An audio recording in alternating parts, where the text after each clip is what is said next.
오늘 여러분께 드릴 말씀은 레위기에 관해서 말씀을 드리려고 합니다. 최근 주일에 이렇게 쓰다가 이렇게 수요일날 써보니까 자리가 많이 빈 모습들이 좀 많이 허전함이 좀 있긴 합니다. 다들 좀 속히 오셔서 자리를 채워주시면 감사하겠고, 그리고 더 많은 자리가 채워지면은 설교하는 사람들도 그렇고 함께하는 사람들도 그렇고 힘이 나기 때문에 그런 마음들 혹 인터넷으로 보고 계시는 분이 있다면 함께 해주시면 감사할 것 같습니다. 제가 이번에 레위기에 관해서 말씀을 드리려고 하는데요. 그동안 구약의 말씀들을 쭉 공부해 오다가 레위기라는 부분에 대해서 최근에 언약궤에 대해서 말씀을 드리면서 되게 좀 호기심과 흥미를 가지게 되었고요. 그래서 여러분께 궁금했던 것과 조금 좀 특별한 그러한 여러 가지 주제들을 가지고 여러분께 정리해서 공유할까 하는 마음에 몇 회차가 될지 모르겠지만 레위기에 관해서 큰 소재들, 큰 주제들을 가지고 여러분께 말씀을 드리려고 합니다. 사실 레위기라고 하면 성경을 읽는 우리들이 처음에 창세기를 읽다가 좀 포기를 하는 경우가 있고, 또 창세기를 읽다가 출애굽기를 읽다가 레위기가 나오면은 자연스럽게 건너뛰거나 포기하는 경우들이 있습니다. 레위기는 너무 어렵고 복잡하고 좀 이해하기 힘든 그런 우리 문화와 맞지 않은 그런 성경으로 보여지잖아요. 그래서 우리나라 사람들은, 아니 이스라엘 사람들이 아닌 대부분의 나라 사람들이 레위기를 조금 뒤로 미뤄서 읽는 경향이 있는 것 같아요. 저 같은 경우도 구원을 받았는데 굳이 레위기라는 율법을 공부할 필요가 무엇이 있나 라는 생각들이 많이 되거든요. 근데 레위기를 읽다 보니까 굉장히 은혜되는 것들이 많고, 레위기의 제사나 절기나 이런 것들이 모두 복음을 가리키고 있고 예수 그리스도를 가리키고 있는 것을 보면서 이 레위기 안에는 정말 배울 것들이 많고 풍성한 하나님의 은혜가 가득하구나 라는 생각에, 그리고 그런 기대감에 레위기를 읽고 공부하고 있습니다. 사실 많은 사람들이 레위기를 좀 뒤에 접하지만 이스라엘 사람들은 성경을 공부할 때, 토라를 공부할 때, 창세기, 출애굽기, 레위기, 민수기, 신명기라고 하는 이 토라라는 성경을 공부할 때 가장 먼저 접하는 것이 바로 레위기예요. 레위기라는 것은 먼저 접하고 공부하고 외우고 암송하고 하면서 레위기를 완전히 숙지하고 나서 다른 성경들을 이렇게 배운다고 합니다. 그러다 보니까 굉장히 기본기가 탄탄하잖아요. 다른 성경들이 잘 이해가 될 수 있을 것 같아요. 그래서 우리는 이제 구원받은 사람들이기 때문에 레위기를 보면은 더 이해할 수 있는 것들이 많이 있을 건데요. 모든 것들이 예수 그리스도로 완성되어야지 비로소 알게 되는 성경들이 있고, 성경의 내용들이 있고, 여전히 또 추정에 머무르는 내용들이 있습니다. 왜냐하면 레위기는 하나님께서 제사는 이렇게 해라, 이건 하지 마라, 이건 해라, 이것은 부정하다, 이거는 속하다 다 정해 놓으셨지만 일일이 다 친절하게 설명을 해주지는 않아요. 이것 때문에 속하다, 이것 때문에 부정하다, 이것 때문에 하면 안 된다, 이것 때문에 해야 된다. 제사는 이런 방법으로 해야 된다, 왜 이걸 했는지. 제사는 이런 동물로 해야 된다, 왜 이런 동물로 하는지 자세하게 친절하게 설명이 되어 있지는 않아요. 하지만 우리가 충분히 추정으로 알 수 있는 것들이 많이 있습니다. 그래서 레위기는 한 단어로 본다면 우리가 무엇이라고 말할 수 있을까요? 레위기는 바로 율법이라고 말할 수 있겠죠. 하지만 조금 공부하고 좀 읽어보니까 이 율법이라는 단어보다 거룩이라는 단어가 훨씬 더 어울리고, 이 레위기는 이 토라라고 하는 성경의 중간에 있잖아요. 레위기. 굉장히 그 중심이 되는 말씀으로서 이 거룩이라는 이 중심이 굉장히 어울리는, 그리고 그 안에서 나타나는 단어가 바로 거룩이었습니다. 그리고 우리는 이제 결말을 알고 있기 때문에 더 깊이 알다 보면은 결국 우리가 발견하는 것은 예수 그리스도를 발견할 수가 있는 거예요. 그래서 레위기에 궁금한 것들이 좀 의외로 많더라고요. 왜 제물은 소나 양이나 염소, 비둘기 이런 것들로만 하는가? 다른 가축이나 동물들은 안 되나? 또 오직 피라고 하는데 곡식 제사라고 하는 것도 사함을 준다는데 이것은 무슨 원리이고 무슨 의미일까? 그렇죠? 대속제일이라는 것이 있는데 굳이 속죄함을 행할 필요가 있을까? 그냥 그날만 기다렸다가 속죄함 받으면 땡 아닌가? 라는 그런 의문도 생기고, 이제 대속제일이나 이 속죄제를 행하는 걸 보니까 우리가 죄를 지었을 때라는 표현이라기보다 부지 중에 죄를 지었을 때라는 표현들이 나와요. 부지 중에 죄를 지은 것은 굉장히 미미한 거거든요. 저런 것을 제사로 이렇게 사함을 받으면은 그것보다 더한 것, 그리고 심각한 죄들은 추방하고 돌 맞아 죽임을 당하는데 과연 그런 죄들은 사함을 못 받는 것인가? 이런 뭔가 좀 가볍지만 좀 어려운, 좀 이렇게 이 믿음이 좀 약한 입장에서는 굉장히 궁금증들이 많이 이렇게 있더라고요. 찾아보니까. 하지만 뭐 제가 이렇게 말씀드림으로써 여러분들이 뭐 혼란을 가질지 모르겠지만 결말은 크게 다르지 않습니다. 단지 우리가 받은 은혜와 은혜의 크기와 주님의 사랑의 그 크기를 더 느끼기 위해서 레위기를 공부를 하는 거예요. 그래서 오늘은 여러분께 이 레위기가 이 토라의 중심에 있다 그랬잖아요. 레위기도 그 중심에 위치하는 것이 가장 중요한 메시지이기도 합니다. 그래서 레위기는 이 참 신기한 구조로 되어 있어요. 레위기의 중심에 바로 대속죄일이라는 것이 있습니다. 레위기는 처음에 의식에 대한 것들이 나오죠. 뭐 제사는 무엇이 있다는 의식적 제사들이 나오고, 그 다음에 제사장에 관해서 나오고, 또 정결에 관한 법들이 나옵니다. 그리고 16장에 가면은 이 대속죄일이 나오게 돼요. 그러면 또 좌우 대칭 구조거든요. 또 정결에 대해서, 제사장에 대해서, 의식에 대해서 같은 내용은 아니고 약간 겹치는 내용들이 있지만 좌우 대칭 구조로서 가장 가운데 중요한 메시지 대속죄일이 위치하고 있어요. 그래서 오늘 여러분께 우리가 조금 흔히 알고 있는 대속죄일에 대해서 살펴보고, 먼저 좀 결말적인 부분들 여러분께 말씀을 드려야, 이 레위기는 굉장히 좀 제사적인 내용들 때문에 졸릴 수도 있고 집중이 안 될 수 있으니까 이 대속죄일을 통해서 제가 여러분께 말씀드리려고 하는 것은 이 제사를 행하면서 여호와의 거룩함 앞에 어떻게 나아가는지를 초점으로 잡았어요. 그래서 하나님 앞에 나아가는 정결한 것들, 정결해야 하는 것들, 조심해야 되는 것들을 여호와 앞에 나아가는 것은 생각보다 그렇게 만만치 않다, 쉽지 않다, 두렵다라는 것을 여러분께 좀 말씀을 드리고 싶습니다. 이 대속죄일은 용어적으로 먼저 이 가을의 절기에 있는 것들이에요, 그렇죠? 봄의 절기라고 하면은 유월절, 무교절, 초실절이 있고, 여름절기와 그다음 가을절기, 나팔절, 대속죄일, 장막절이라는 것이 있어요. 그러니까 이스라엘에서 가장 큰 명절 두 가지를 뽑으라고 하면은 무교절에 있는 그 봄의 절기, 그리고 가을에 있는 이 가을절기. 이 가을절기는 시작이 바로 나팔절로 시작됩니다. 로시 하샤나에서, 로시는 머리예요, 머리. 하샤나는 한 해. 한 해의 머리. 그렇게 해서 이 로시 하샤나는 가을의 절기가 그들에게 날의 시작이 되는 거예요. 나팔절이. 그래서 그들의 1년의 머리, 1년의 시작이 바로 나팔절로 시작을 해서 그달 7월 10일. 그러니까 우리 양력으로 치면 한 10월 달쯤 될 수 있을 것 같아요. 9월 말이나. 이때 욤키푸르라고 하는 대속죄일이 오게 됩니다. 욤키푸르. 욤은 날이고, 키푸르는 원어적으로 봤을 때 카파르라고 해서 덮다, 대속하다, 속죄하다, 이런 뜻입니다. 대속하는 날, 이게 바로 대속죄일이에요. 사전적 의미를 읽어드리면 유대 달력으로 새해 10번째 되는 날로 유대인의 가장 큰 명절이다. 모든 유대인들은 이날 금식하며 하나님께 죄를 회개하는 용서와 화해를 실천한다 라고 되어 있습니다.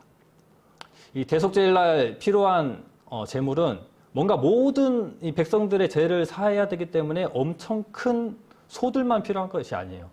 그리고 엄청 많은 제물들이 필요하진 않습니다. 소 한 마리와 염소 2마리예요. 뭐 추가를 해서 번제물로 해서 양 2마리도 필요합니다. 그래서 이 1년 중에 유일하게 대제사장이 지성소로 들어갈 수 있는 특별한 날이기도 해요. 뭐 1년에 1해라고 써 있지만 읽어보면 아시겠지만 1해는 한 들락달락 하면서 한 서너 번 정도 돼요. 4번으로 알고 있습니다. 그래서 이 하나님의 임재의 한 공간에 들어가는 것은 생각보다 이렇게 쉬운 일이 아닙니다. 오늘은 허락된 날이니까 들어가야지라고 하고 휘장을 걷어서 들어가는 게 아닙니다. 이 레위기 16장의 앞에 나오는 내용을 보면 나답과 아비후의 죽음을 언급하고 있어요. 대속죄일에 오늘은 대속죄일이다 이렇게 지켜라라가 아니고 대속죄일에 대한 말씀을 시작하는데 그 시작이 나답과 아비후의 죽음으로 시작하는 것을 보면 너희들 성소로 들어올 때 주의해라. 나답과 아비후는 10장에서 나오게 되는데 그가 다른 불을 들여서 죽었잖아요. 그리고 추가로 술을 먹고 들어오면 안 된다. 아무 때나 들어오면 안 된다. 라고 하나님께서 말씀하고 있어요. 그만큼 잘못 들어오거나 잘못된 행실로 들어가거나 잘못된 날에 들어가거나 하면은 바로 죽임을 당하게 되는 굉장히 엄격한 그런 기준이 있는 절기입니다. 그래서 여호와의 거룩함 앞에 다가가기 위해서 대제사장도 여호와의 거룩함을 입고 들어가야 돼요. 그래서 우리가 여호와의 거룩함 앞에 우리는 나갈 수 있는 사람들이기 때문에 굉장히 가볍게 생각할 수도 있어요. 나는 하나님 앞에 나아갈 수 있어요. 하나님 만날 수 있는 사람들입니다. 하지만 이때의 기준으로 봤을 때 하나님께서 모세 앞에 나타날 때 생각해 보시면은 출애굽기 3장 5절에 하나님이 가라사대 이리로 가까이 하지 말라. 너의 선 곳은 거룩한 땅이니 내 발에서 신을 벗으라. 하나님께서 떨기나무 가운데 임재하시고 모세를 이렇게 부르십니다. 모세야 일로 와봐 라고 가까이 오라고 한 게 아니고 모세가 그 가까이 있으니까 더 이상 가까이 오지 말라고 합니다. 자신의 거룩함에 모세가 죽임을 당할 수 있기 때문이에요. 신은 신발을 벗으라고 합니다. 그만큼 거룩함에 다가가는 것은 굉장히 무서운 일입니다. 그래서 이 거룩함에 다가가는 대제사장 모세는 이제 선택된 사람으로서 지성소에 몇 번 들어갈 수 있게 되는 것 같아요. 하나님의 말씀과 하나님의 명령을 받기 위해서. 하지만 일반 제사장들과 백성들은 절대 지성소에 들어갈 수 없습니다. 대제사장만 1년에 한 번 들어가는데 그 과정이 얼마나 까다롭고 무섭고 두려운지를 한번 살펴보는 겁니다. 성경 말씀 레위기 16장 3절로 4절 말씀 찾아보겠습니다.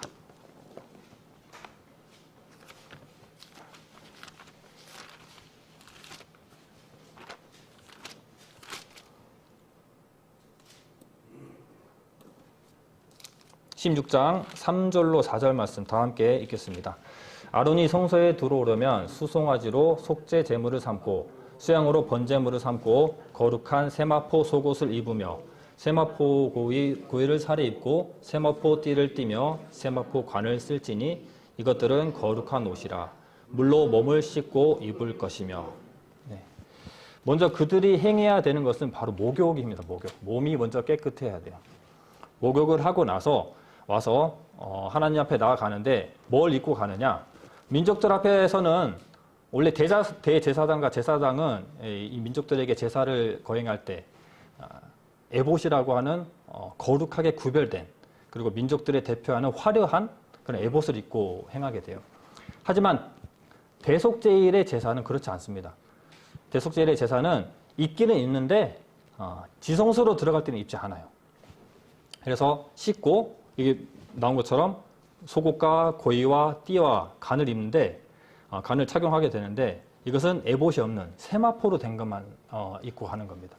전에도 목사님께서 말씀하셨겠지만 우리가 좀 잘못 알고 있는 지식들이 있었죠. 예전에는 대제사장이 지성소로 들어갈 때 방울 달린 석류방울과 금방울이 달린 딸랑딸랑 거리는 그 에봇을 입고 다리에 밧줄을 묶고 들어갔다가 소리가 나지 않으면은 죽었을까 염려가 되니 땡겨보고 그래서 죽은 시체는 처리를 하고 이렇게 알고 있었지만 그만큼 뭐 두려운 일이고 무서운 일이다. 죽을 수 있는 일이다라고 이제 가르침을 줬었지만 사실 세마포만 입고 가는 겁니다. 그래서 딸랑거리는 방울이 없는 옷이에요.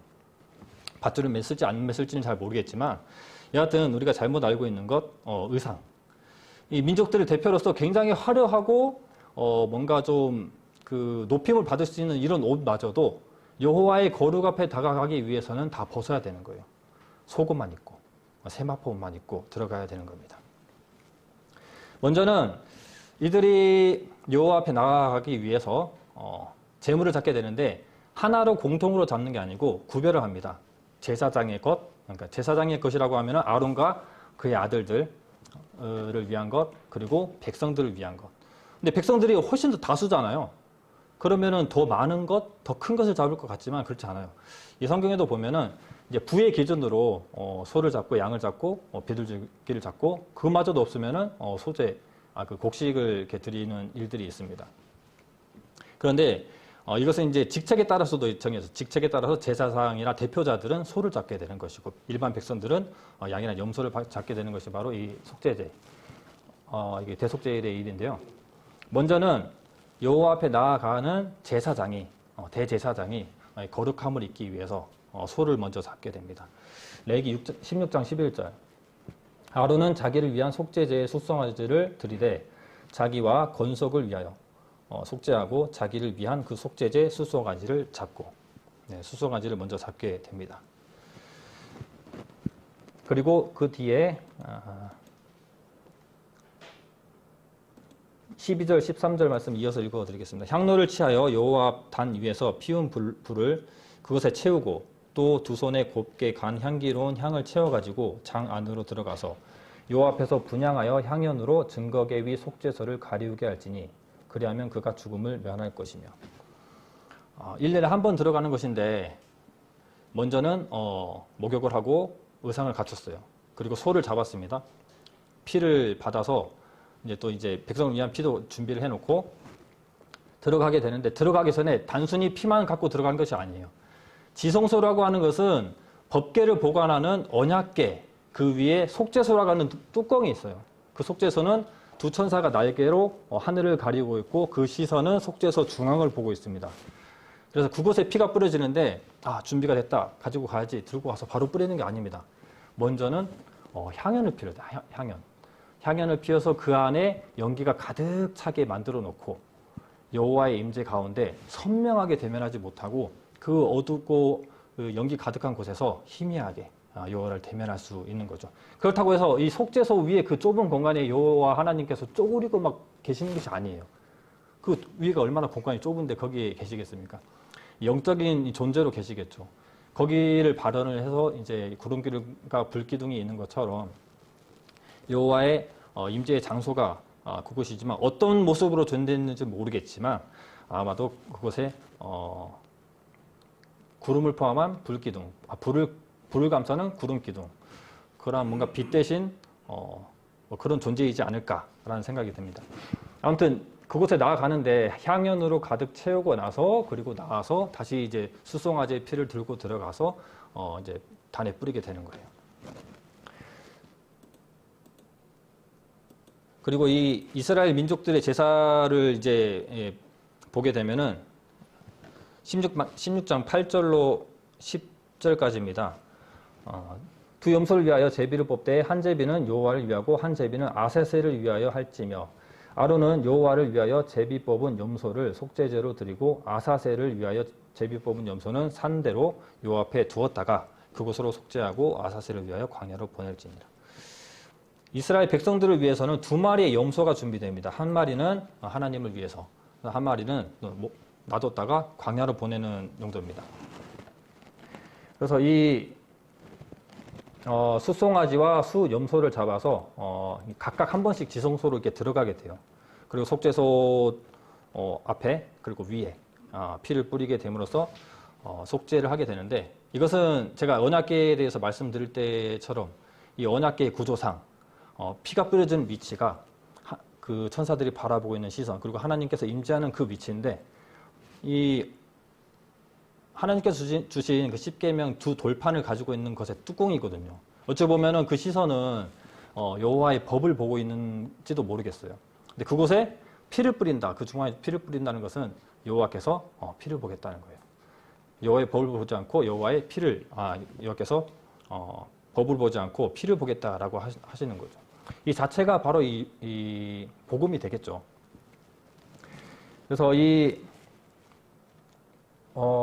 의미는 사실 죄가 없어졌다라는 것, 우리가 사함을 받았잖아요. 죄사함을 받았지만 완전한 속죄에서 없어져 버렸다는 개념보다도 예수 그리스도의 피가 뿌려짐으로써 하나님께서 보겠다는 것은 피를 보겠다라고 하는 것이기 때문에 욤키푸르라는 의미와 비슷해요. 덮겠다, 죄 대속하겠다, 덮겠다는 의미처럼 있지만 덮여지는 것이고 있지만 발라지는 것이고 피를 보겠다는 의미죠. 예수 그리스도의 피로 죄가 도말됨으로써 죄를 보지 않겠다. 여호와 하나님께서는 피를 보겠다라고 하시는 것을 우리가 볼 수 있습니다. 그래서 이 16장도 보면은 반복돼서 설명을 해요. 한 번에 쭉 순서대로 나열을 하면 보기가 편할 건데 이걸 설명했다가 또 이리 갔다가 하니까 이걸 뭘 먼저 했는지 헷갈리는 경우들이 있었거든요. 마치 우리가 천지 창조에 대한 말씀을 들을 때 한 번 설명을 하고 그 다음 세밀한 설명을 하는 것처럼 16장도 마찬가지입니다. 한 번 설명을 하고 또 세밀한 설명들이 뒤에 이어지기 때문에 좀 헷갈리시면 안 될 것 같아요. 그리고 이제 이 아사셀이라고 하는 염소는 어떻게 되는지 21절로 22절까지 제가 읽어 드리겠습니다. 아론은 두 손으로 산 염소의 머리에 안수하여 이스라엘 자손의 모든 불의와 그 범한 모든 죄를 고하고 그 죄를 염소의 머리에 두어 미리 정한 사람에게 맡겨 광야로 보낼지니 염소가 그들의 모든 불의를 지고 무인지경에 이르거든 그는 그 염소를 광야에 놓을지니라. 네, 이 머리에 안수를 하고 한 염소는 산채로 그냥 광야에 보내는 겁니다. 그냥 죽여서 피를 흘리는 것이 아니라 산채로 이 동쪽에서 더 멀리 저 광야 쪽으로 보내게 돼요. 그래서 민족의 죄를 가지고 멀리 보이지 않는 곳으로 가는 염소를 보면서 죄가 그들로 하여금 떠나가는 것을 이렇게 보여주고 있죠. 그래서 하나님의 말씀을 지키고 예배를 드려야 되는 사명을 제대로 지키지 못할 때 죄가 들어오는 겁니다. 그 죄가 기연한 곳으로 다시 돌아가는 거예요. 사실 그들이 이제 거룩함과 그 말씀 가운데서 살아가지만 죄라고 하는 것들은 밖으로부터 들어오게 되거든요. 그 죄들을 기연한 곳으로 다시 돌려보내는 것이 바로 아사셀 염소.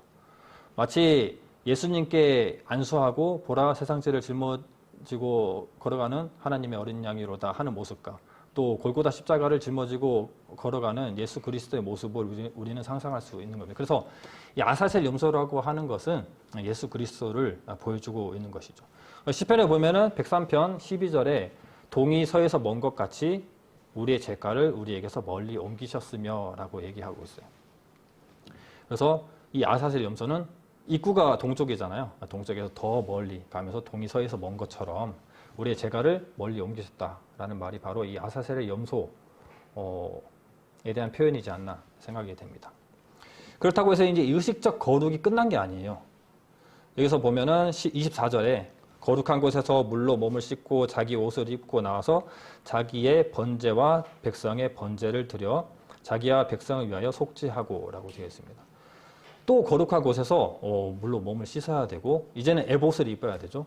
그리고 이뿐만 아니고 이 번제를 드리게 되는 모습인데 이 가운데 또 아사셀 염소를 보낸 사람은 또 돌아와서 또 이 물로 몸을 씻고 옷도 씻어야 돼요. 속죄제 수염소, 속죄제 수송아지 수염소 이런 가죽과 고기와 똥을 밖으로 정해진 곳이 있죠. 그곳에 가서 불사르고 들어올 때도 옷을 팔고 몸을 씻고 이런 과정들이 있습니다. 단순히 우리는 옷을 빨고 뭐 물로 씻는 것들만 생각하지만 사실 이 속죄제 제사 자체가 굉장히 잔인하고 고통스러운 일입니다. 예전에 목사님께서 이 교회에 오셔가지고 초반에 했던 말씀 중에 맨 첫 번째 했던 말씀인지는 모르겠는데 이 속죄 제사에 대해서 말씀을 하면서 나는 단순히 내 죄가 있으면은 내가 기른 양도 아니죠. 그냥 양을 한 마리 사가지고 데리고 가서 머리에 안수하고 제사장들이 다 피를 내고 껍질 벗기고 각을 뜨고 해가지고 알아서 해주는 줄 알았어요. 근데 목사님께서 그것을 죄를 범한 사람이 직접 그때 당시에는 다 자기들 길렀던 거잖아요. 자기가 기르는 가축을 가지고 그 중에 흠이 없는 것을 가지고 가서 이 가정만 해도 생각보다 단순하진 않습니다. 가서 그 본인이 직접 죽이고 그리고 껍질을 벗기고 각을 뜨는 거예요. 굉장히 저는 그 레위기의 말씀을 들으면서 정말 큰 충격을 받았어요. 저걸 내가 해야 된다고? 근데 우리가 생각하기에는 가서 그냥 단순히 칼로 푹 찔러가지고 피 쫙 받고 됐다 해서 껍질 쫙 벗기고 각을 착착착착 뜨면 될 것 같은데 실제로 이제 그 어떤 목사님이 이제 유튜브에서 실제로 행해 보면서 말하는 것이 있는데 굉장히 리얼하게 말하더라고요. 쉽게 죽지도 않는데요. 쉽게 죽지도 않고 나중에는 피가 온 천지를 튄대요. 우리가 이게 그 도축하는 게 아니잖아요. 피를 예쁘게 빼가지고 깔끔하게 도축하는 게 아니에요. 피 흘리는 제사이기 때문에 피를 받아내야 되기 때문에 피가 사방에 묻고 또 이 서툴기 때문에 피가 온 천지 튀고 힘은 힘대로 들어가고 잔인하고 마음 아프고 자기가 길렀던 양인데 자기가 길렀던 이 염소인데 이 칼로 찌르는 것도 모자라서 이 각을 또 껍질을 벗긴다는 것은 상상도 못할 일입니다. 그래서 이런 속죄제 할 때 많은 사람들이 오늘 굉장히 조심해야지 이런 거 상상도 못해. 아예 웃음 자체가 나오지도 않는 제사입니다. 피가 온 천지 범벅이 되는 피범벅의 제사인데 이런 제사를 보면은 이 죄의 크기가 얼마나 큰지 알게 돼요. 예전에도 그 전도 집회 같은 거 하면은 제사를 지내고 나와서 이쁜 여자가 걸어갔을 때 저 여자 괜찮다 하면서 죄를 범한다. 사실 그럴 여유도 없을 것 같아요. 그렇게 잔인하고 거의 이제 요즘 용어로 멘붕이죠. 멘붕, 현타. 정말 정신이 나가는 거예요. 와, 내가 이 아까워서 죄를 짓지 말아야지. 이 양 한 마리가 얼만데 라는 생각이 아니라 그 행한 것들, 자기가 키운 양을 죽이고 각을 두고 행하는 그 자체가 얼마나 잔인하고 고통스럽고 힘들고 역겹고 하면은 더 이상 뭐 나는 절대 이렇게 해서는 안 되겠다. 실수도 하지 말아야지. 조심해야 되겠다. 여호와의 율법을 잘 따르고 공부해야 되겠다라는 생각들이 들겠죠. 이것처럼 대속죄일의 제사는 이 양을 잡고 염소를 잡고 소를 잡는 그 자체도 굉장히 엄중하고 무섭고 두렵고 잔인한데 여호와 앞에 나아가는 그 과정도 굉장히 그 거룩을 위해서 그 거룩을 잇기 위해서 굉장히 어려움들이 있어요. 그래서 대제사장은 쉽게 내일이 대속죄일이니까 한숨 푹 자고 일어나서 이제 가서 잘해야 되겠다 잘해보자 라고 가는 것이 아니라 신약 이후에 이들의 문헌들을 보면은 하루 종일 연습을 해요. 하루 종일 연습하고 실수하지 않도록 피가 또 옷에 묻으면 안 되니까 피 튀기는 것도 굉장히 섬세하게 조심히 연습을 하고 그렇게 연습을 하고 기도를 하고 마음의 준비를 하고 각오를 하고 가는 것이 바로 이 대속죄일의 제사입니다. 그래서 우리가 거룩함을 입었다라고 하는 것에 대해서 가볍게 생각하면 안 돼요. 우리는 하나님과 이제 소통할 수 있고 대면할 수 있는 사람이라는 것은 정말 큰 거리를 좁히는 겁니다. 그래서 이제 여기까지 해서 이 대속죄일에 대한 이 내용인데요. 이 성경에 보면은 죄로 인해서 무엇이 더럽혀지는가 추가로 말하고 있는 것이 있는데 민수기 19장 20절을 제가 읽어 드릴게요. 사람이 부정하고도 스스로 정결케 아니하면 여호와의 성소를 더럽힘이니 그러므로 총회 중에서 끊쳐질 것이니라. 그는 정결케 하는 물로 뿌리움을 받지 아니하였은즉 부정하니라. 그리고 레위기 20장 13절에 보면은 자식을 몰래에게 줌으로써 더럽혀지는 것을 얘기하는데 무엇이 더럽혀지느냐? 사람도 더럽혀지지만 성소를 더럽혔다라고 얘기하고 있어요. 성호를 욕되게 했다. 하나님께서 내 성소를 더럽혔다. 내 성호를 욕되게 했다. 그러니까 죄는 사람을 더럽히는 것만이 아니라 성소를 더럽힙니다.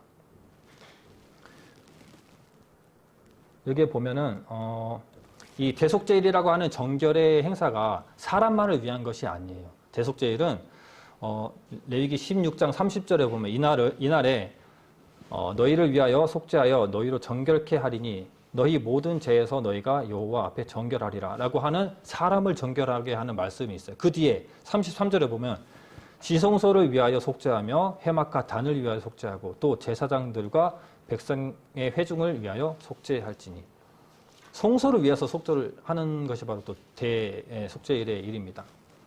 왜냐하면 우리 죄로 인해서 성소가 더럽혀졌기 때문이에요. 그래서 이 성소뿐만이 아니죠. 사람은 사실 이제 이 성소도 더럽히지만 이 성경에 참 희한한 원리들이 있습니다. 처음에 아담이 죄를 범했을 때 함께 저주를 받았던 것이 바로 땅이에요. 땅. 그렇죠? 땅이란 것도 성전도 사람도 함께 이렇게 움직이는 것들을 보게 되는데 레위기 18장 24절로 25절 이것도 제가 읽어드리겠습니다. 너희는 이 모든 일로 스스로 더럽히지 말라. 내가 너희 앞에서 쫓아내는 족속들이 이 모든 일로 말미암아 더러졌고 그 땅도 더러졌으므로 내가 그 악으로 말미암아 벌하고 그 땅도 스스로 주민을 토해내느니라. 죄로 인해서 사람만이 문제가 되는 것이 아니라 죄로 인해서 땅이 더러워지는 것이고 그리고 땅은 그 죄악이 가득하면 그 주민들을 토해내는 겁니다. 그래서 이 가나안 땅에 들어가기 위해서 이 거룩한 백성들을 데리고 그 구별된 그 땅에 들어가기 위해서 그 가나안 백성들을 다 물리쳤잖아요. 근데 그 땅에는 죄가 간영했고 죄가 가득 차 있기 때문에 하나님께서 선택하신 일이고 그들이 쫓겨나는 이유도 그들의 죄로 인해서 땅이 그들을 토해내는 겁니다. 그런데 참 희한하게도 이스라엘 백성들도 그 안에서 처음에는 뭔가 잘할 것 같고 하나님의 말씀을 순종하며 살 것 같았지만 점점점 악행을 함으로써 크고 작은 쫓겨남을 당하다 결국에는 쫓겨남을 당하게 돼요. 근데 이런 원리들을 보면은 이스라엘 땅에서만 나타나는 일이 아닙니다. 이 창세기 3장 18절에도 보면은 범죄로 쫓겨나게 돼요. 에덴 동산에서. 그렇죠. 아담이 하와 죄로 인해서 그들이 땅 에덴 동산에서 쫓겨나게 됩니다. 거룩하게 하나님께서 만들어 주신 그리고 지키고 통치하라고 주신 그 에덴 동산에서 쫓겨나게 돼요. 근데 이 쫓겨날 때 사람만 문제가 된 게 아니죠. 땅이 저주를 받아서 가시와 엉겅퀴를 내게 된 겁니다. 그리고 근본된 땅을 경작하게 되는 수고함을 가지게 됐어요. 노아 홍수 때도 마찬가지입니다. 포악함이 땅에 가득함으로 라고 창세기 6장 13절에 그들을 땅과 함께 멸하리라 라고 되어 있습니다. 그래서 땅은 갈라지고 쪼개지고 기품의 샘들이 터져서 한 땅이었지만 지금의 대륙을 이루고 서로 부딪혀서 산지를 이루고 쪼개져서 바다를 이루는 이런 일들이 이 노아 홍수 때 있게 되는 거예요. 때문에 이 대속죄일에 사람들을 정결케 하고 동시에 성소를 정결케 하는 것은 굉장히 필요한 일이고, 그리고 이 거룩함에 다가가기 위한 가정으로 대속죄일을 통해서 정결함을 얻은 사람, 그리고 성전 이런 일들이 필요한 겁니다. 그래서 이 말씀을 통해서 이 여호와의 거룩함에 다가가야 되는 이 단계적으로 이렇게 나눠져 있는 것들을 볼 수 있어요. 이 대속죄일을 보면은 어디와 굉장히 비슷하냐면은 여호와께서 시내산 강림할 때의 모습과 굉장히 많이 비슷합니다. 출애굽기 19장 말씀을 한번 보면은 10절 말씀, 출애굽기 19장 10절 말씀. 뭐 읽을 것이 많기 때문에 제가 간략하게 이렇게 말씀을 드릴게요. 시내산 강림이라고 하는 것은 여호와께서 시내산에 강림하셔서 그들과 언약을 체결하는 굉장히 중요한 만남이에요. 이 만남에서 이 백성들이 이 여호와의 백성이 되는 공식화되는 언약의 관계가 확립이 되는 그 중요한 모임에서 맨 처음에 하는 것이 바로 10절. 백성들을 성결하게 하고 옷을 빨게 합니다. 비슷하죠. 대속죄일과.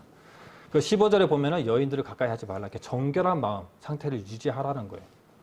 그리고 하나님께서 나타나십니다. 천둥, 번개를 동반한 굉장히 두려움 소리로 그리고 빽빽한 구름으로 산을 뒤덮고 나타나십니다. 그래서 백성들이 굉장히 두려워하고 떨게 돼요. 그 하나님의 그 임재를 멀리서 바라보면서 두렵고 떨게 되는데, 그러면서 이 모세에게 하는 말이 모세, 당신이 우리에게 말하십시오. 우리가 하나님에게 직접 들으면 죽을까 합니다. 당신이 전달해서 우리에게 말해 주십시오 라고 얘기합니다. 그래서 하나님께서 모세, 너는 올라와라.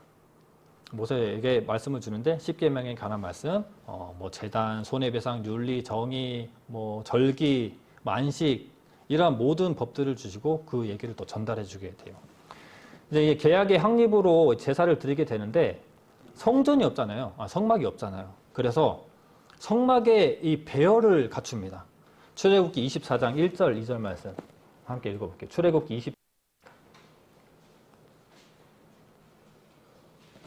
24장 1절로 2절 말씀.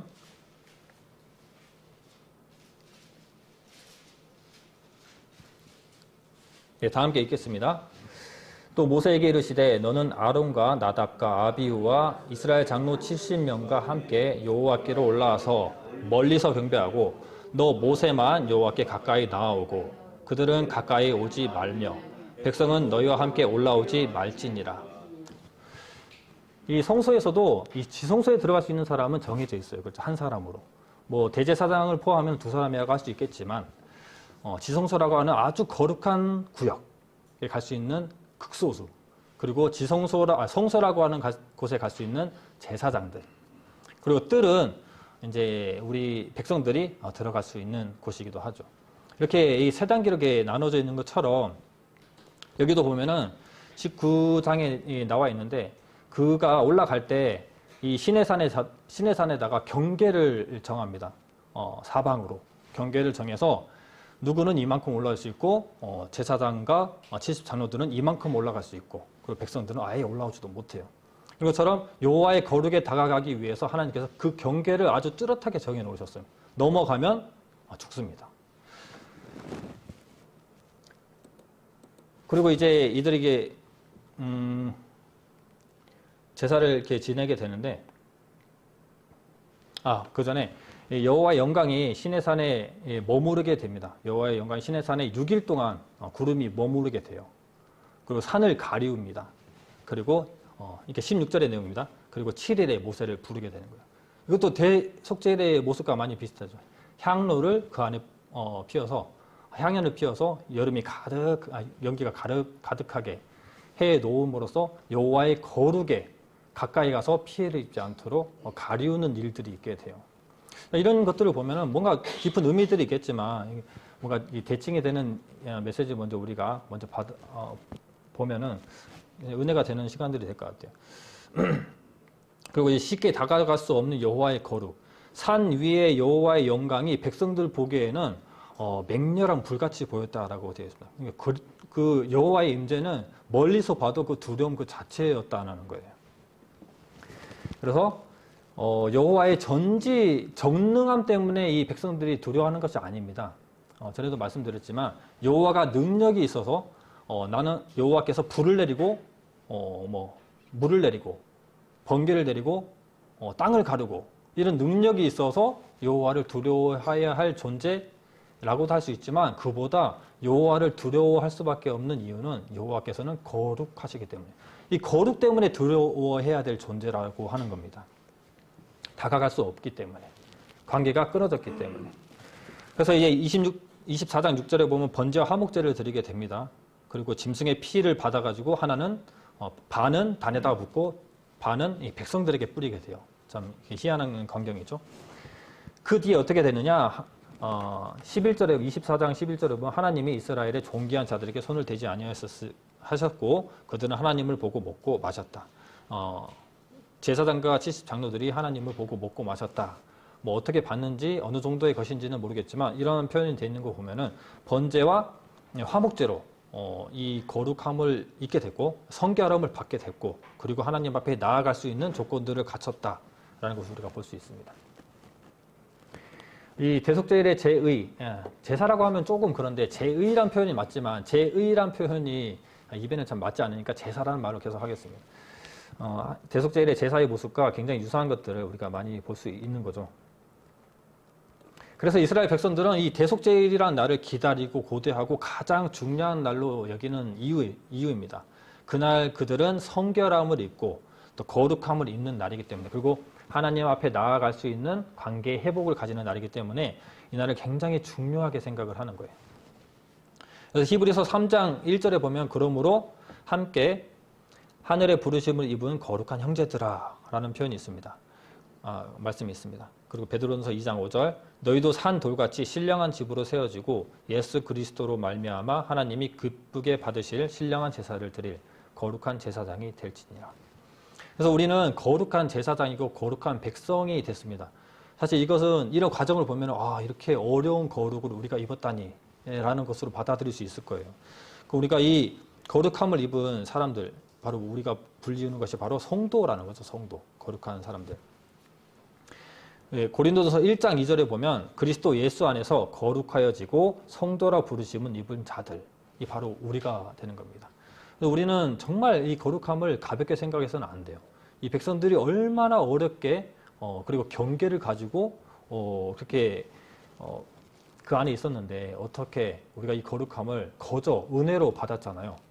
그래서 이것을 이 구약의 레위기 제사를 통해서 그 크기와 그 깊이를 알 수 있는 겁니다. 그래서 정말 큰 걸 얻었구나라는 것을 체감할 수 있는 거죠. 근데 여기서 보면은 그 단계적인 도식의 구조예요.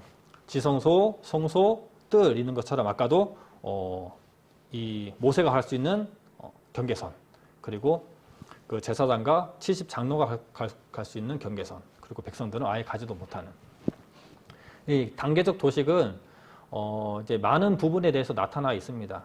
성막도 마찬가지고 그들이 이 여호와의 임재 가운데 있는 부분에서도 마찬가지지만 이것은 에덴 동산에서도 마찬가지예요. 에덴 동산에서도 마찬가지죠. 그들이 살 수 있는 땅이 에덴 동산이고 하나님께서 주신 복이죠. 거기도 뭐 아무나 뭐 살 수 있는 그런 게 아니잖아요. 근데 거기서 갈 수 없는 범주가 있었어요. 바로 선악과라고 하는 범주. 거기는 먹어서는 안 됐지만 그들이 그 선을 넘어버린 거죠. 그래서 선악과라고 하는 여호와의 영역, 하지만 그들이 그 죄를 범함으로써 추방당하게 되고 사망하게 되는 그런 일이 있게 됩니다. 창조 때도 마찬가지입니다. 우리가 그 주일 예배 때 정용호 전도사님께서 삼층천이라는 말을 이렇게 했었어요. 사실 삼층천이라고 하는 용어들, 사실 이스라엘 사람들이 이제 나누는 지구의 구조라고 합니다. 그래서 이게 신학적 용어라서 굉장히 좀 불편하게 들릴 수 있지만, 좀 어렵게 들릴 수 있지만, 어려운 게 아니고, 그냥 우리가 가지고 있는 그 존재 그 자체예요. 창조 때, 천상이라고 하는 것, 하나님의 영역이죠. 우리가 갈 수 없는 영역입니다.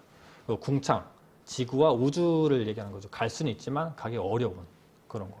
그리고 우리가 살고 있는 대지, 그리고 사단의 영역, 수월이라고 하는 그 사망의 영역이 있는 겁니다. 이것처럼 창조도 마찬가지고 에덴 동산도 마찬가지고 하나님의 임재 때 처음 그들의 언약 체결 때도 마찬가지고 성막도 마찬가지고 이 경계선들이 있었어요. 갈 수 있는 거룩함의 기준에서 갈 수 있는 선들이 있었단 말이에요. 하지만 그 도식과 그 경계를 예수 그리스도께서 허물어 버리셨죠. 예수님의 그 몸의 찢어짐과 피 흘리심과 돌아가심으로 어떤 일이 있었느냐. 마가복음 15장 38절 제가 읽어드리겠습니다. 이에 성소 휘장이 위로부터 아래로 찢어져 둘이 되니라. 성소의 휘장이 찢어진 거예요. 이건 완전히 이 경계를 완전히 헐어버린 겁니다. 성소의 휘장이 찢어진 것은 지성소와 성소를 쉽게 드나들 수 있다는 거거든요. 그러면 그 경계가 없어졌다는 거예요. 여호와의 거룩함에 다가가기 위해서 내가 입어야 되고 갖춰야 되는 여러 경계들을 과정들이 다 없어지고 허물어졌다는 겁니다. 그래서 히브리서 10장 20절에 보면 그 길은 우리를 위하여 휘장 가운데를 열어놓으신 새롭고 산 길이요 휘장은 곧 저의 육체니라 라는 말씀이 있습니다. 그래서 이렇게 받아들여 보면은 이 휘장이 찢어짐, 이 경계를 허물으심, 이 거룩함에 대한 경계가 무너졌다는 것 굉장히 좀 더 체감이 되게 되죠. 이제 결론적으로 봤을 때 우리가 이 말씀을 안 할 수는 없어요. 히브리서 9장 9절로 12절 말씀 한번 찾아보겠습니다. 히브리서 9장 9절로 12절 말씀입니다.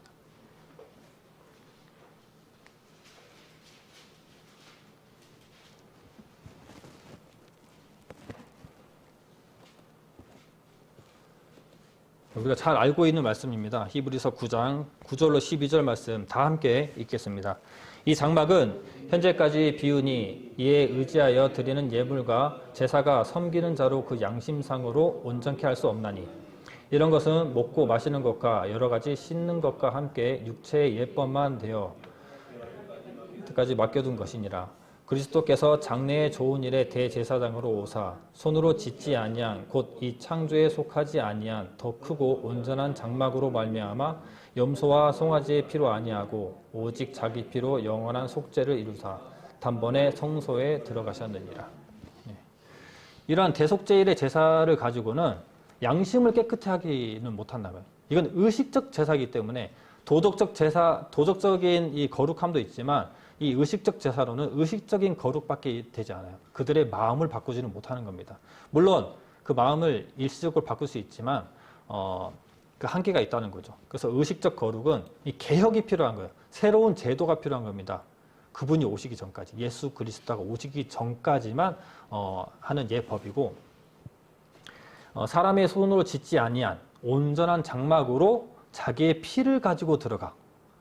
표현이 아주 적절하죠. 표현이 굉장히 상세합니다. 단 한 번에, 그러니까 단번이라고 하는 것은 뭐 순식간에 하고는 단번이 아니에요. 단 한 번에. 저는 이 단어도 전에는 헷갈리더라고요. 단번에? 그게 뭐 한 번의 제사를 얘기하는 것일까? 근데 단번이 단 한 번을 얘기하는 겁니다. 단 한 번의 영원한 구원하심을 이루는 거죠. 이게 바로 이 신약에서 말하고 있는 대속죄일의 제사를 예수 그리스도께서 대제사장 되시고 제물이 되시고 이 일들을 다 행하시는 완벽하게 이루시는 모습을 보게 됩니다.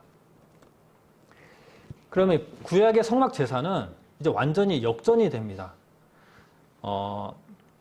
이 예수 그리스도께서 오시기 전에 이사야에게 그리고 에스겔에게 환상을 보여주게 되는데 이때부터 이 구약의 성막 제사는 역전의 준비를 해요. 방향이 굉장히 바뀌게 되는 거죠. 이사야 6장 6절로 7절. 이사는 제가 읽어드리겠습니다. 6장 6절로 7절입니다. 때에 그 스랍의 하나가 화조로 단에서 취한 바 핀 숯을 손에 가지고 내게로 날아와서 그것을 내 입에 대며 가로되 보라 이것이 내 입에 닿았으니 내 악이 제하여졌고 내 죄가 사하여졌느니라 하더라. 이사야가 환상을 보게 됩니다. 환상을 보는데 성전 가운데 있어요. 성전 가운데 여호와의 임재를 보게 됩니다. 사실 여호와의 임재를 보게 되면은 사망이잖아요. 그렇죠? 그래서 이사야는 망했다. 나는 죽었다. 라고 말하고 있을 때 한 천사가 스랍에 날아오게 돼요.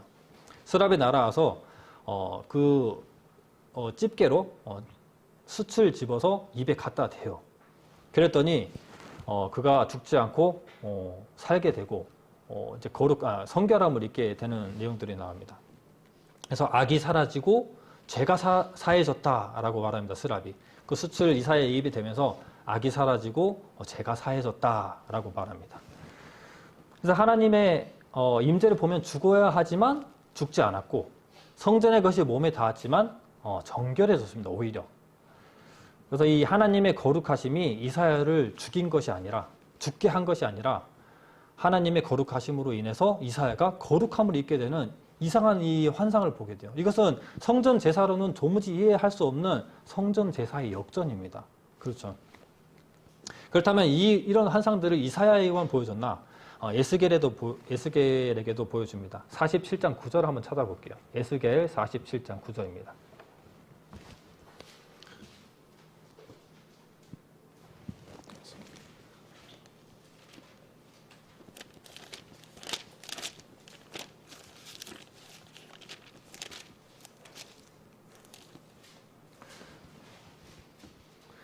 (47장의) 내용을 보면 성전에서 나오는 물이라는 내용으로 이렇게 쓰여 있게 되는데 47장 9절을 한번 먼저 다 같이 읽어보겠습니다. 이 강물이 이르는 곳마다 번성하는 모든 생물이 살고 또 고기가 심히 많으리니 이 물이 흘러 들어감으로 바닷물이 소성함을 얻겠고 이상이 이르는 각 처의 모든 것이 살 것이며. 네. 이 성전에서 물이 흘러나오게 되는데 에스겔이 환상에 보는 거예요. 환상 가운데 성전을 보는데 성전에서 문지방에서 물이 흘러나오게 돼요. 그 물이 동쪽으로 남쪽으로 흘러가게 되는데 그 물이 흘러서 어디로 가느냐? 사해로 가게 됩니다. 사해는 죽음의 바다잖아요. 그곳에는 생명이 살 수 없는 바다입니다. 하지만 그 물이 흘러감으로써 사해가 어떻게 되느냐? 담수가 됐다라고 써있어요. 바닷물이 됐다. 그러니까 생명이 살 수 있는 물이 됐다는 거예요. 그래서 이 성전에서 나오는 이 물이 흘러서 그 강물이 흘러서 사해로 가니까 죽음이 생명이 된 겁니다. 죽었던 바다가 산바다가 되는 거예요. 그리고 멀리 이렇게 물이 흘러가게 되는데 그곳에 흘러가는 곳마다 뭐가 있냐면은 생명이 번성하고 모든 것이 살아난다 라는 말이 있습니다. 말이 적혀 있습니다. 그래서 이 정결해짐으로 우리가 거룩해짐으로 성전에 들어갈 수 있는 것이 아니라 하나님의 거룩하심이 성전에서 흘러나와서 정결하지 못한 것들, 속된 것들을 다 정결하게 만드는 거예요. 완전 역전이잖아요. 그렇죠? 이것은 환상 가운데 있는 거지만 분명한 메시지가 있는 겁니다. 이사야에게도 마찬가지고 에스겔에도 마찬가지고 너희가 내게 다가오기 위해서 이런 저런 굉장히 복잡하고 어려운 일들을 행해야만 나에게 다가올 수 있고 그 경계가 뚜렷했지만 그 경계도 헐어질 것이고 그리고 오히려 반대로 이것은 나의 거룩이 너희들에게 뿌려지고 흘러 들어갈 것이다 라는 것을 말하고 있습니다. 그래서 이 비밀은 우리는 알고 있죠.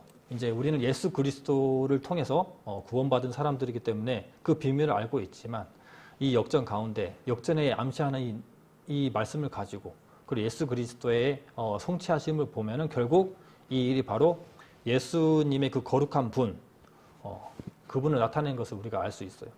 예수님이 하신 일들을 보면 알죠. 예수님은 하나님이십니다. 하지만 하나님은 예수님의 그러니까 인간의 몸으로 오셨지만 그분을 만진 사람은 죽었나요? 아니요. 오히려 병든 사람은 고침을 받았고 오히려 예수님은 죄인들, 병든 자들, 심지어 죽은 자들에게까지 다가가세요. 병든 자들을 고치시고 또 가난한 자에게 마음에 또 평안을 주시고 그리고 죽은 자를 살리십니다. 이건 완전 반대예요. 그렇죠? 성전 제사와 완전 반대입니다.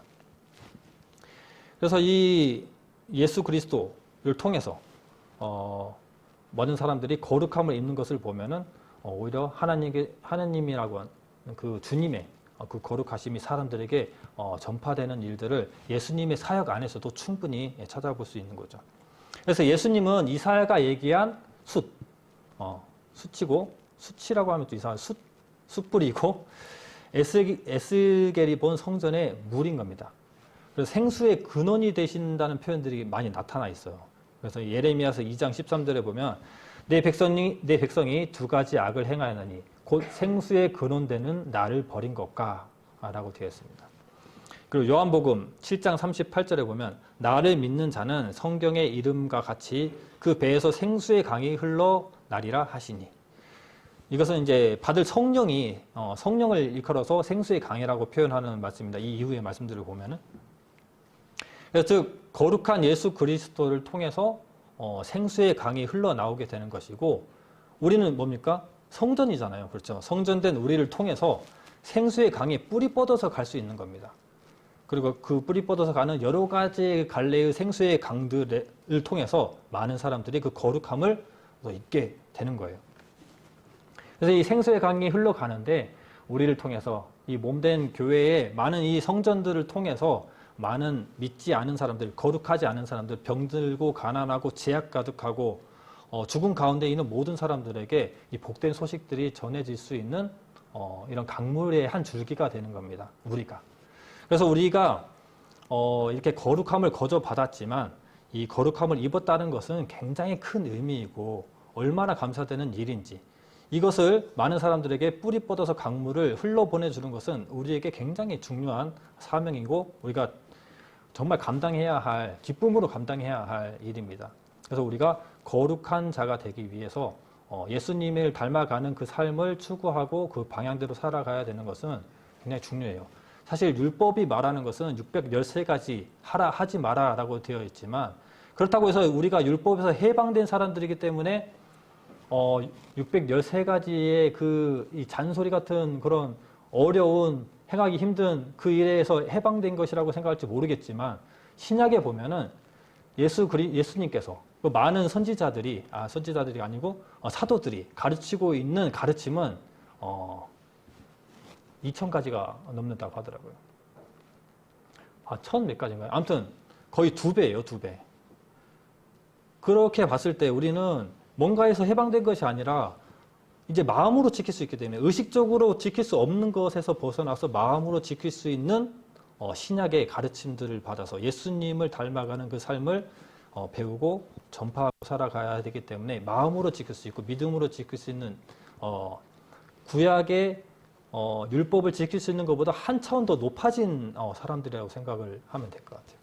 마지막으로 이 베드로전서 1장 15절로 16절 말씀 다 함께 읽고 마치겠습니다. 베드로전서 1장 15절로 16절입니다.